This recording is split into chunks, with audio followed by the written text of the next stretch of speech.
This is your WXCO Daily News Roundup for Bull Falls Radio, 98.9 FM and 1230 AM in Wausau. Civic Media News. I'm Terry Bell. Here's what Wisconsin needs to know. Wisconsin is dealing with the hottest temperatures of the summer with the heat index above 105 degrees in Milwaukee yesterday. Phil Beer was helping his son move into his dorm at UWM in the morning. I just was imagining how much more exhausted everybody's going to be later in the day. I felt very fortunate to have it early on. The National Weather Service has issued excessive heat warnings and advisories for much of Wisconsin throughout the day and into tonight. The Green Party will stay on November ballots in Wisconsin. The state Supreme Court yesterday rejected a request from the Democratic Party to remove Jill Stein for president. Democrats said the Green Party doesn't qualify to be on the ballot. The Wisconsin Elections Commission rejected the complaint, and Democrats appealed to the Supreme Court.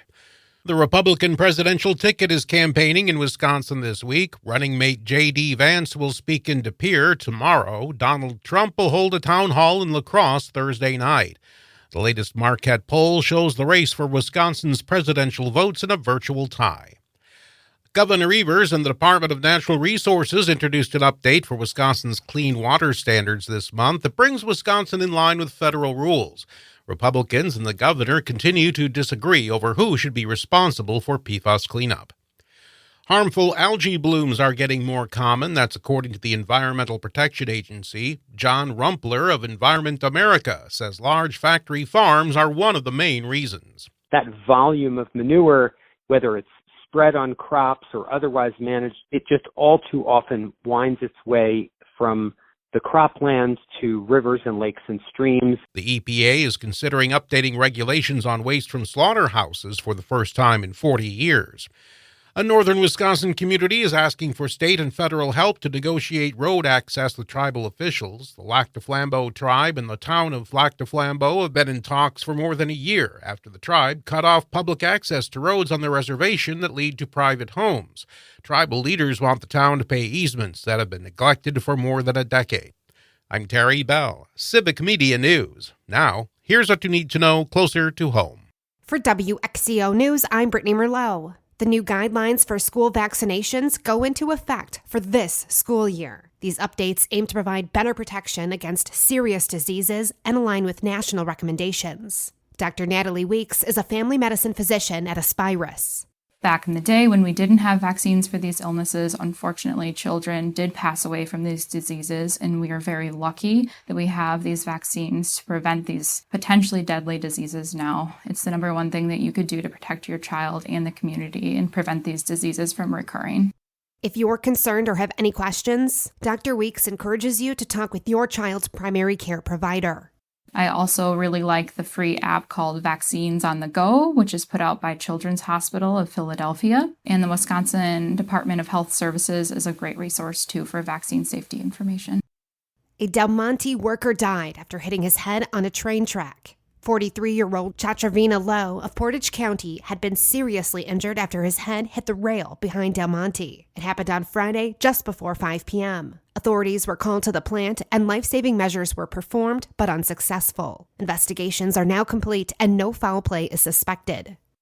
After severe thunderstorms swept through the area last night, many now are without power. Winds were clocked at 54 miles per hour in Marshfield and 51-mile-per-hour gusts into Antigo, knocking tons of trees down and causing damage. More storms are possible yet today, and some still have the potential to be severe, with the biggest risks of hail and more damaging wind gusts. And Wausau's downtown, usually scattered with people on a sunny summer day, was noticeably empty amid the intense heat and humidity in Wisconsin yesterday. Kids soaked up the cold water spewing from the splash pad on the 400 block as fans blew across those sitting outside eating. While we are all trying to stay cool, so are the bugs. Pest control experts say that when it's hot, ants, wasps, and bees are more likely to try to sneak inside. So be sure to keep food and drink containers closed. Keep the house and patio areas clean, and check the exterior of your home for any developing problems.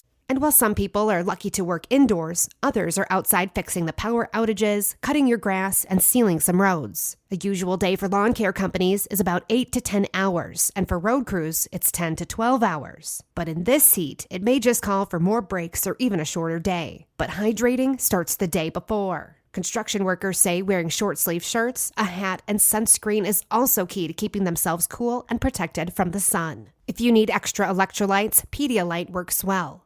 The hot and humid temperatures making us sweat today is also impacting our pets. Animals do not cool themselves off as effectively as humans do. So when it's hot outside, keep a keen eye on your animals and make sure that they have access to plenty of water. Symptoms pet owners should be on the lookout for include excessive drooling and panting or being restless. If your animal is showing any of these symptoms, head straight to a cool place. And if the symptoms get worse, go see a vet. Because these temperatures spiked to the hottest that we felt so far this year. And senior citizens are also at an increased risk of heat-related illnesses. Because as people age, their ability to cool down gets harder. Combine that with medicine that some seniors may be taking, it can make it even harder. Heat-related health illness symptoms to look out for include head and muscle aches and strange behavior and sleepiness. The Packers add a new quarterback. Hi, I'm Mike Clemens with sports. The Packers traded for Malik Willis, a third-year quarterback for the Tennessee Titans. In return, the Titans get a 7th-round draft pick next year. Willis on mastering the progressions when learning a new NFL playbook in Green Bay. Progressions are a part of quarterback play wherever you're at, so I just felt like you get to different ones at this level, and you with a new team and new people, so you just got to get used to it. College football, the Badgers getting ready for their first game of the season Friday when they host Western Michigan. Luke Fickell on what they know about the Broncos. We know as little as we ever have known, right? I mean, they got a new offensive coordinator, they got a new defensive coordinator, and they got a new special teams coordinator. So what do you know, right? Obviously, the head coach is an offensive guy. What the head coach has done, or is it more of the Walt Bell? And, are they going to be the Louisiana Lafayette where the defensive coordinator came from? I mean, so there's a lot of unknowns. Even with transfers and things like that, there's still a lot of unknowns. That's Badgers head coach Luke Fickell. With sports, I'm Mike Clemens. On your entertainment beat, I'm Pete Schwaba. What is Quentin Tarantino watching these days? It will not be any of the Toy Story movies after Part 3. The director says he is so fond of the trilogy, he has no desire to watch Toy Story 4 or anything beyond. The famed director told Deadline.com he is not really into animated films, with the exception of the Toy Story trilogy, saying he loves it and that the third installment was magnificent. Tarantino also told Deadline that he thinks there is only one trilogy that works to the nth degree, and that is Clint Eastwood's A Fistful of Dollars, For a Few Dollars More, and The Good, the Bad, and the Ugly. Toy Story 5 is currently in development and is expected to be released June 19th of 2026. In music news, the Gallagher brothers appear to be working things out to solve their 15-year-old family feud. Liam Gallagher teased the idea on X, and the brothers are expected to officially announce a reunion August 27th. We've come a long way since Dick Van Dyke and Mary Tyler Moore were forbidden to be seen in the same bed on The Dick Van Dyke Show. These days on cable TV, F-bombs drop, heads are blown off, and there are naked bodies aplenty. Not sure which era is better. But did you know that even the wholesome 1950s sitcom Leave It to Beaver battled network censors? And it had nothing to do with the title character's name. According to Cracked.com, an early episode of the show had Wally and the Beav get a pet alligator they wanted to keep in the toilet. The network said absolutely not, because showing toilets on network television in 1957 was an absolute not happening. Coincidentally, on that same episode, Wally and the Beav, love saying that, try to get their pet alligator to drink their dad's brandy. Then they drink some themselves, making the beaver day drunk. The network had no problem with that. It was the household item people do disgusting things to every day that they took issue with, even if they put the seat down when they were done. This summer has been all drama at the box office, at least when it comes to returns. After a slow start back in May, things really picked up when Bad Boys Ride or Die hit the big screen, and things escalated from there, with Inside Out 2 becoming the highest-grossing animated film ever, and Deadpool and Wolverine becoming the highest-grossing R-rated movie ever. A huge summer for Disney Studios, especially since Deadpool and Wolverine is not dead. After finishing in second place last week, thanks to the release of Alien Romulus after 2 weeks at the top, Deadpool and Wolverine regained the number one spot at the box office this past weekend after pulling in $18 million. Alien Romulus came in second place with just over $16 million.